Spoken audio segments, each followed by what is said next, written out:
Hey folks, thanks for joining me for this episode from the Embellished Pod. If you got here by chance, please take a moment to hit the subscribe button. Hopefully I can be found on any podcasting platform that exists, and if you can't find me on a platform, send me an email at embellishpod@gmail.com, and I'll get that taken care of.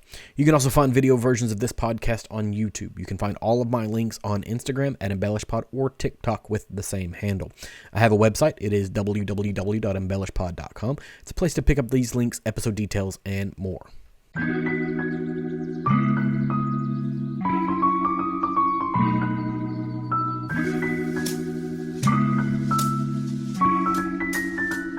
It is 1994, and the last light is literally going out on the Bruichladdich distillery.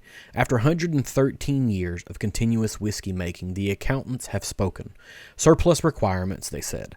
The Victorian machinery that had hummed with purpose for over a century had fell silent. The island held its breath. But here's what I love about the whiskey world. It's full of people who see magic where others see spreadsheets. Fast forward to December of 2000. A wine merchant named Mark Rainier is walking through those empty halls with a master distiller, Jim McEwen. And they're not seeing a failed business. They're seeing a sleeping beauty.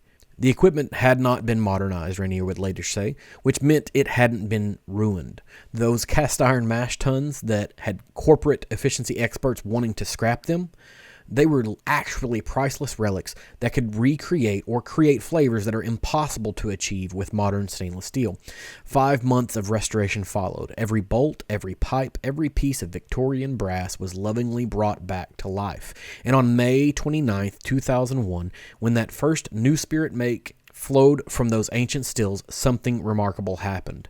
They hadn't just saved a distillery, they'd proven that innovation and tradition could dance together. The story captures everything I love about whiskey making. It's not just about the liquid in the bottle. It's about stubborn, passionate people who refuse to let authenticity die, who see potential where others see problems, and who understand that some things are worth fighting for. Today we're exploring this extraordinary island where peat smoke tells stories of ancient forests, where Atlantic storms shape every drop of whiskey, and where traditions survive, not because they're old, but because they're irreplaceable. Welcome to Islay, and once you taste what's in this 25-mile-long island, you'll never forget the name either, or the flavor for that matter.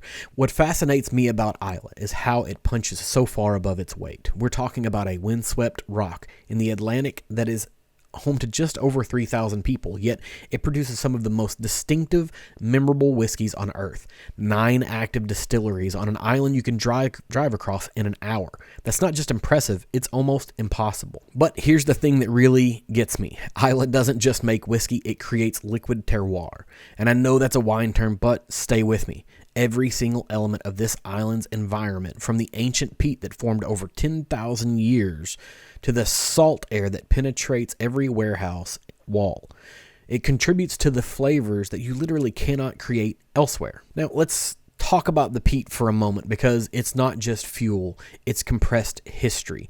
While mainland Scottish peat comes from heather and grasses, Islay's peat comes from remnants of ancient oak, birch, and other hardwoods, from forests that existed when mammoths roamed Scotland. When you taste that smoke, you're literally experiencing flavors from another geological age. And then there's the Atlantic. Islay distillers don't fight the weather, they collaborate with it. Those legendary storms that can keep ferries away for days, they're also driving salt deep into warehouse walls, creating maturation conditions that mainland distilleries spend fortunes trying to replicate. What really impresses me about modern Islay is how each distillery found its own interpretation of these shared elements. You've got southern coastline, Ardbeg, Lagavulin, and Laphroaig, creating these intensely medicinal, phenolic whiskeys that make you either convert or send you running. Then there's the gentler north approach in the Bunnahabhain or Caol Ila, where maritime character takes precedence over peat intensity. But it's Bruichladdich on the western shore that really challenges assumptions. One day they're making completely unpeated whiskey that showcases pure barley character. The next, they're distilling Octomore at phenol levels that would make other distillers weep. Same stills, same water, same island, completely different philosophies. The diversity within a shared identity is what makes Islay so compelling. It's not about making heavily peated whiskeys, though they certainly excel at that. It's about understanding how place shapes flavor, how tradition enables innovation, and how community of makers can push each other toward excellence while maintaining their individual voices. So let's get on to tonight's lineup. First, we'll start with Gordon and McPhail Caol Ila 13 year. Now, we start here because it's likely the gentlest. Caol Ila typically runs around 35 to 40 parts per million of peat. Gordon and McPhail bottlings are often around 43 to 46%. It really gives us a nice introduction to Islay smoke without overwhelming a palate. Next, we move to the Bowmore Master Selection 3rd edition. This is the 2024 edition. Now, this one will use around 20 to 25 parts per million of peat, but their spirit has a really distinctive Bowmore complexity that potentially has tropical fruit notes. And even though it is less peated than the first bottle, the flavor profile is going to be seen as more intense, potentially coming from a number of reasons, but also including the idea that it is going to be 51 to 54% ABV. Next, we'll move into the Bruichladdich Port Charlotte 10 year. Now, this is a significant step up. Port Charlotte is going to sit near 40 parts per million of peat and 50% alcohol by volume. And this is where we're starting to get into a more heavily peated territory, but it is still approachable, potentially, compared to what's going to happen next. Now, last but certainly not least, we're going to have Octomore 14.4. We are saving potentially the best for last. This is a massive 106.6 parts per million. At 61.8% ABV, this is a cask strength offering, and this is one of the most heavily peated whiskeys that I have available to me. And the high proof is going to potentially amplify everything.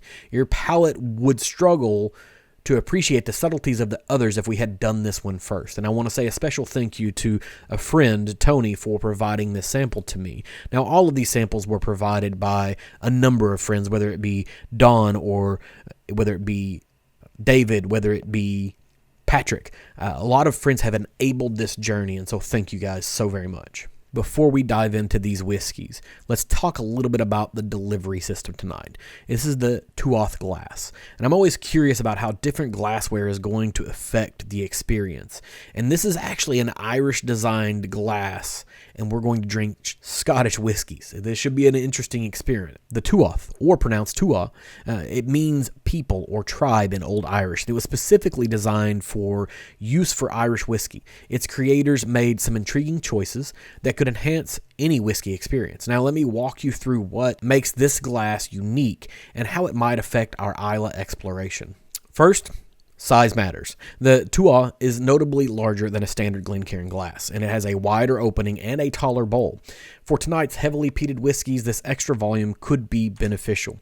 More space means more surface area for the whiskey to breathe, potentially allowing some of those complex peat compounds to evolve and separate as they reach the nose. The flared rim is particularly clever. Traditional nosing glasses concentrate aromas which can be overwhelming with higher proof items. Heavily peated spirits like our Octomore 14.1 at nearly 120 proof specifically. The Tuath's design should soften those alcohol burn notes while still delivering the aromatic complexity that we want to experience. I'm also intrigued by the ergonomics. That distinctive base, inspired by Ireland's Skellig Michael, is designed for a 3-finger grip that promotes 360-degree visual analysis. For our range tonight, from the Pale Caol Ila to the deeper amber of the aged Bowmore, being able to appreciate the color differences easily could enhance the overall experience. However, there are some other considerations for tonight's lineup. The wider opening that works beautifully for softer Irish whiskeys might actually diminish the impact of Islay's more subtle maritime notes. Those delicate sea salt and seaweed characteristics that define a Caol Ila could get lost in the extra airspace. For our Octomore, ironically, the gentler delivery might work against us. Part of the Octomore experience is that initial phenolic assault. It is supposed to be intense, and the Tuath more forgiving approach might soften what is meant to be a bold statement. The larger capacity also means that we'll naturally pour more generous measures, which could be problematic with our high-proof selections. The beauty of a smaller Glencairn is that it encourages restraint, something to keep in mind as we work through 4 substantial whiskeys tonight. What excites me about using the Tuath tonight is the opportunity to test whether this glass design can bridge regional differences. Irish and Scottish whiskey making share deep historical roots, but have evolved into distinct character profiles. Can a glass designed for one tradition enhance appreciation of another? We'll be on the watch out for how the Tuatha affects things like aromatic intensity versus the balance across our range, the delivery of different proof points, our ability to detect maritime influences, or even how peat integration changes with increased air exposure. I suspect the Tuatha will excel with our aged Bowmore, where complex integration of flavors benefits from gentler delivery and extended nosing opportunity. For the Octomore, we'll need to decide whether the softer approach enhances the complexity or diminishes impact. This is exactly the kind of practical exploration that makes whiskey tasting endlessly fascinating. It's not just about the liquid, but about how every element of the experience shapes what we perceive and enjoy. Now let's dive a little deeper into the distillery, starting with Caol Ila. Here's a question that fascinates me. How do you become Isla's largest distillery while remaining one of its best kept secrets? Caol Ila has mastered this paradox over 175 years. Their story reveals something profound about the whiskey industry's hidden infrastructure. When Hector Henderson founded Caol Ila in 1846, he chose a spectacular but challenging location on Isla's northeastern shore. The name means Sound of Islay in Gaelic, referring to the narrow stretch of water separating the island from Jura's distinctive Paps Mountains. What Henderson understood, and what still defines Caol Ila today, is that sometimes the most difficult locations produced the most rewarding results. A turning point came in 1972 with one of whiskey industry's most ambitious rebuilds. Rather than modernizing the existing distillery, Diageo demolished everything and started fresh, scaling from 2 stills to 6 massive copper vessels. But here's what impresses me. They maintained the house style that made the whiskey special in the first place. This is where Caol Ila's story becomes really interesting from a flavor perspective. While their island neighbors emphasize intensity, they focus on sophistication. Those tall, onion-shaped stills with their long necks create extensive copper contact, stripping away harsh compounds while preserving complexity. The result is what master blenders call elegant peat, smoke that enhances rather than dominates. And what most people don't realize is that Caol Ila produces some of the most technically accomplished whiskey in Scotland. That 6.5 million liter annual capacity isn't just about quantity, it's about consistency at scale. Johnny Walker relies so heavily on the distillery precisely because they can deliver predictable character year after year, regardless of weather variations or peat quality fluctuations. This consistency comes from obsessive attention to detail. Long fermentation times and traditional lark washbacks contribute to subtle vanilla and spice notes that complement rather than compete with peat smoke. The water from Loch Namban travels through ancient limestone, picking up minerals that add complexity without overpowering delicate flavors. Independent bottlers like Gordon and McPhail recognize the distillery's potential beyond blending. Their selections often showcase what happens when the sophisticated spirit gets proper single malt treatment, careful cask selection, and patient maturation that allows the whiskey's natural elegance to shine. Tonight, Gordon and McPhail 13-year-old represents this philosophy perfectly. It's the distillery freed from blending constraints, allowed to develop its full character in quality oak. We should taste maritime salinity, gentle smoke, and underlying fruit character that makes it accessible to newcomers while satisfying to Islay lovers. Next up is Bowmore, where tradition is going to meet time. Now, standing in Bowmore's #1 vaults during a storm is one of whiskey's most humbling experiences. You're literally below sea level, surrounded by aging barrels, listening to the Atlantic waves crash against the stone walls that separate you from the ocean. It's impossible not to understand why this whiskey tastes different from anything matured on the mainland. Bowmore's 245-year history isn't about being the oldest licensed distillery on Islay. It's about the patience to let time and place work their magic on whiskey. This is maturation as collaboration with nature, not a conquest of it. David Simpson's decision to establish Bowmore in 1779 reflected practical wisdom that still guides the distillery today. The location provided deep water access for shipping, fresh water from nearby streams, and most importantly, that unique microclimate created by the Loch Indale's sheltered position. What Simpson couldn't have anticipated was how those underground vaults would affect whiskey character. The combination of cool temperatures, high humidity, and that constant salt air infiltration creates maturation conditions that literally cannot be replicated elsewhere. It's not just marketing, it's measurable differences in how whiskey develops over decades. Bowmore maintains one of Scotland's last traditional floor maltings, and watching this process helps you understand why they resist modernization. The malted barley is turned by hand with wooden shields, then dried over peat fires in their iconic pagoda kiln. This isn't nostalgia, it's quality control at the most fundamental level. Modern industrial maltings optimize for efficiency and consistency. Bowmore's traditional approach optimizes for flavor development. They can adjust moisture content, peat exposure, and drying time for each batch, creating the balanced smoke character that defines their house style. Then wartime adds another layer to Bowmore's character. From 1940 to 1943, RAF Coastal Command operated Catalina flying boats from Lochendale, using the distillery as their base. Airmen on anti-submarine patrols would return to find welcome, warmth, and refreshment at Bowmore. Some casks from that era still mature in the warehouses, liquid history from one of Scotland's most dramatic periods.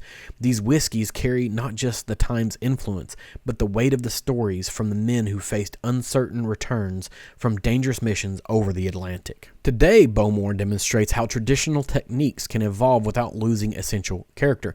Direct fired stills, long fermentation times, and patient maturation in those legendary coastal warehouses create whiskeys that show their age gracefully.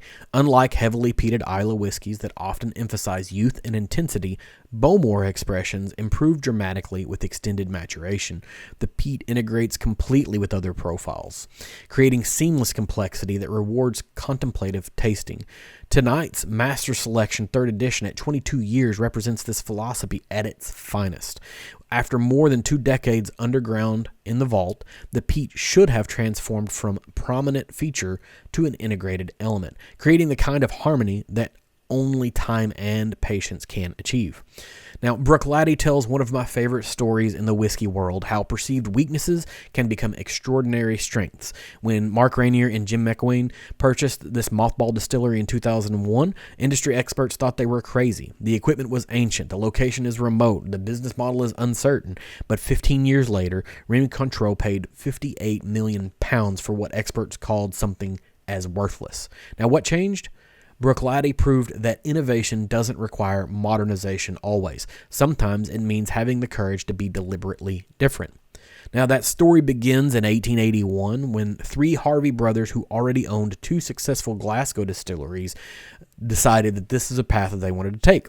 Their decision was to build on Islay, but it wasn't romantic. It was revolutionary. While other island distilleries had evolved from farm buildings, Bruichladdich was purpose-built as a modern facility designed around efficiency and quality. Those famously tall, narrow-necked stills weren't chosen for aesthetics. They were engineered solutions for creating cleaner, more refined spirit than the heavier styles from typical farm distilleries. The Harvey brothers understood that Islay didn't have to mean rustic, and that the insight that still drives Bruichladdich philosophy today. The 2001 revival wasn't just about restarting production, it was about redefining what Scottish whiskey could be. Jim McElwain brought decades of experience from Bowmore, but more importantly, he brought questions.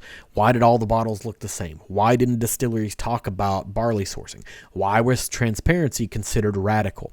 Under McElwain's guidance, Bruichladdich became the first distillery to include detailed provenance information on every bottle, barley variety, harvest date, farm origin, cask details, even bottling dates. This transparency created new conversations about terroir and whiskey production, challenging the assumption that only French winemakers cared about origins. Now, what also impresses me about the modern Bruichladdich is their systemic approach to exploring peat's potential. Rather than settling on one style, they developed 3 distinct product lines that demonstrate the full spectrum of what's possible. Unpeated Bruichladdich shows pure barley and oak character, proving that Islay can produce elegant, refined whiskey without any smoke influence. And these expressions let you taste the island's terroir without the peat's powerful overlay. Now, Port Charlotte, which is a heavily peated range, delivers a serious phenolic intensity while maintaining the underlying sophistication that defines the distillery's character. It's Islay tradition filtered through modern precision. And then there's Octomore, their exploration of peat's absolute limits. These whiskeys push phenolic levels to previously unimaginable extremes while somehow maintaining drinkability and complexity. Now, since Remy Cointreau's acquisition, Bruichladdich has gained resources while maintaining an independent spirit. They're building their own maltings, conducting barley trials on island farmland, and continuing to challenge industry orthodoxy with what constitutes quality whiskey. Tonight's Port Charlotte represents the sweet spot of this philosophy: serious peat, intensity delivered with modern precision, and at 10 years and 100 proof, it should demonstrate how traditional Islay character can be elevated through contemporary understanding of what makes great whiskey. Now, lastly, we're not talking directly about a distillery as much as we are talking about a brand or line extension, and this is Octomore, where they're pushing the boundaries of what's possible. Now, let me start with a question that may sound absurd. What happens when you take the concept of heavily peated whiskey and multiply it by 10? And Octomore is the answer, obviously. It challenges every assumption about balance, drinkability, and the relationship between intensity and quality. And when Jim McWane first conceived Octomore, it wasn't about creating the most extreme whiskey possible, though that's certainly what happened. It was about creating exploration. If subtle peat can enhance whiskey character, what could we learn by pushing phenolic levels to their absolute limits? Octomore expressions regularly exceed 150 ppm, with special releases reaching over 300 ppm. To put this in perspective, the most heavily peated Islay whiskeys hover around 40 to 50 parts per million. We're talking about phenolic levels that should, by all conventional wisdom, create undrinkable industrial solvent. But here's what fascinates me about the Octomore project. It works, not just as a publicity stunt or collector's curiosity, but as genuinely compelling whiskey that demonstrates sophisticated distillation skills and thoughtful maturation strategies. Creating drinkable whiskey at these peat levels requires exceptional precision throughout the production process. Every decision, from malting duration to distillation cuts to cask selection, must account for these massive phenolic loads while preserving underlying complexity. The malted barley is dried entirely over peat fires, ensuring consistent phenolic intensity throughout each grain. But the real skill comes during distillation, where master distillers must separate desirable peat compounds from harsh, bitter elements that would overwhelm anything else. Each Octomore release carries detailed specifications to tell the complete story about production choices. Our 14.1 tonight represents the core expression from the 14th edition, 100% Scottish barley matured in first fill American oak barrels. The numbering system allows enthusiasts to understand exactly what creates each expression's character. 14.2 might explore sherry cask maturation, while 14.3 could feature local Islay barley, and 14.4 might push into virgin oak territory. This systemic approach to extreme peat creates a library of flavor profiles that would be impossible with traditional production methods. Perhaps most surprisingly, Octomore challenges whiskey's fundamental assumption about aging requirements.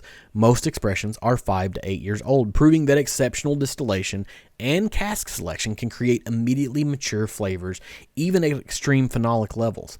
This discovery has implications far beyond heavily peated whiskey. It suggests that our understanding of what requires long maturation might be more limited than we assumed. Quality wood and precise production can accelerate flavor development in ways that challenge traditional timelines. Our 14.1 at 119.2 proof represents Octomore at its most essential: pure Scottish barley, first fill barrels, 5 years of maturation, and in phenolic levels that should overwhelm everything else.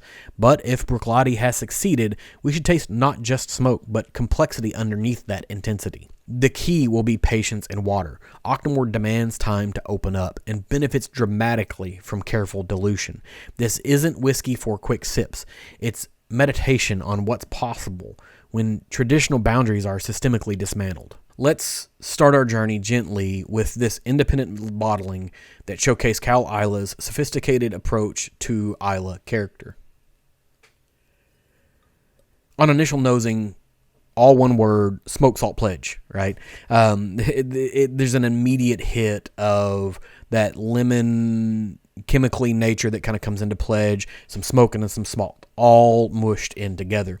And then it immediately goes into like a syrup and herbs, like really strong herbs, you know. It's really not aggressive or overpowering. the tasting on this leans a little bit into the nosing of it, where I get some candied lemon peel or some syrup on a lemon, but then it moves into like a hardwood fire ash, right? Not fruit or tobacco wood, but like a hardwood ash. And then as it finishes out, there's some smoke and some salt and some bitter, but in maybe a smoked salt on citrus pith kind of an idea. And maybe there's even some peppercorn that kind of comes into play. This could be a piece of meat after being cooked, but without the meat flavor, right? So all the things you get from cooking those components on a piece of meat, just remove the smell of the meat. Now, moving on, let's go to the Bowmore Master Selection 3rd Edition. This should be 102 proof at 22 years. Are we sure this isn't a slightly smoked bourbon? This feels like a smoky dark candy. It reminds me of like horehound candy. I've read some notes on this that say pine, but for me, it's a mint note. And after the first tasting of it, there is no smoke on this for me. Now, as we taste this, there is peat, but in a tobacco smoke kind of way. There's some citrus pith. There's some cinnamon/white pepper. Sometimes those react the same way on my tongue, at least. And then it goes into like a dark chocolate finish, maybe some dark chocolates, maybe some dark cherries that toy with being sour cherry. Now let's move on to the Bruichladdich Port Charlotte 10-year-old at 100 proof. This is smoke only in the way that smoke is created if you put like a plum or a peach on the grill. Could even be like a green grape or a light citrus. And there could be some wood influence, as I'm smelling it, not like burnt wood, but just like generic wood experience. The taste on this gives me honeyed tea. It's a more full experience in the mouth than the previous two were, and it drinks at maybe at a higher proof. It's not really like a thick, oily mouthfeel. It's more of a higher proof mouthfeel. There's still some charred fruit that came from the nose onto this, and then it finishes like I would think that a tea cocktail would, and it put me on a path of actually looking to see if there are tea cocktails out there, and I came across like an Earl Grey old fashioned that now I'm really considering. I don't even really like Earl Grey tea, but I want to know what an Earl Grey old fashioned is going to taste like. Now, the last but certainly not least, we're going to go to Octomore 14.1, and I'm going to swirl the hell out of this, right? Because we're at 119.2 proof, and we're at 5 years, but we're also ready for a really potentially extreme experience. Now, we're going to see how the Tuath handles this whiskey at the absolute limits of peat intensity from a nosing perspective. Now, I am not adding any water to this, for sure. Now, the commentary earlier was, you should add water to this, but I'm not going to do that because I'm a glutton for punishment. But the nose on this is honey and light melon and light fruits, and yeah, there's peat here. But maybe because of the progression, the peat isn't as readily apparent, but it's here for sure, right? You're going to have that. But then once you kind of settle into the peat, you get that honey, that light melon, that light fruit. But as you kind of come back, you start to get more of some darker fruits, like maybe some raisins and some vanilla. Now, on the tasting of this, it hits like a pineapple when I think about pineapples and acidity. And there's obviously some smoke. And then there's some honey bun, more of a confectionery type thing. And it finishes, we got into this kick for a little while where we would cook honey buns in a skillet to get them crisped up, and then put vanilla ice cream on top of it. This finishes in the way that a honey bun tasted when it's put in a skillet, like that sugar is heated up and then crystallized. And then you put, the vanilla ice cream over top of it, but like you burnt the sugar just a little bit and the bun just a little bit. Not enough to make it inedible, but enough to add some like carbonized complexity to it. And then as it starts to finish out, I'm getting some bitterness here, maybe some sour oak. And then, as you let it sit for an extended period of time, it's like I just woke up from a camp out and inhaling campfire all night long, right? If you've never had that experience, go have that experience, or drink this whiskey and you can have that experience. Now, what strikes me most about tonight's journey through Islay's peat paradise is how these 4 expressions demonstrate that there's no single way to interpret this remarkable island's character. From Caol Ila's elegant restraint to Octomore's phenolic extremism, each distillery has found its own authentic voice within Islay's shared identity. The Tuath glass proved an interesting companion for this exploration. Its gentler delivery enhanced my appreciation of the Bowmore, but even of the Octomore and its phenolic approach. I suspect a traditional Glencairn might have had a different outcome, as would any particular glassware. But that's kind of the experiment here that we're doing, is how do different glasses impact different spirits. Now, what unites all of these whiskeys, regardless of their different approaches, is their authentic connection to place. Islay's ancient peat, Atlantic storms, island culture, they've all not just shaped the island, but the whiskey and the people who make it. This authenticity cannot be manufactured elsewhere. Now, thanks for tuning in to this episode from The Embellished Pod. If you enjoyed this, please leave me a review on whatever platform you're consuming this on, and leave a comment if at all possible.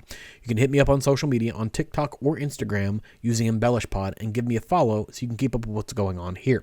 I can be found at www.embellishedpod.com with all of my links, accounts, contact details, and more. Thanks for stopping by.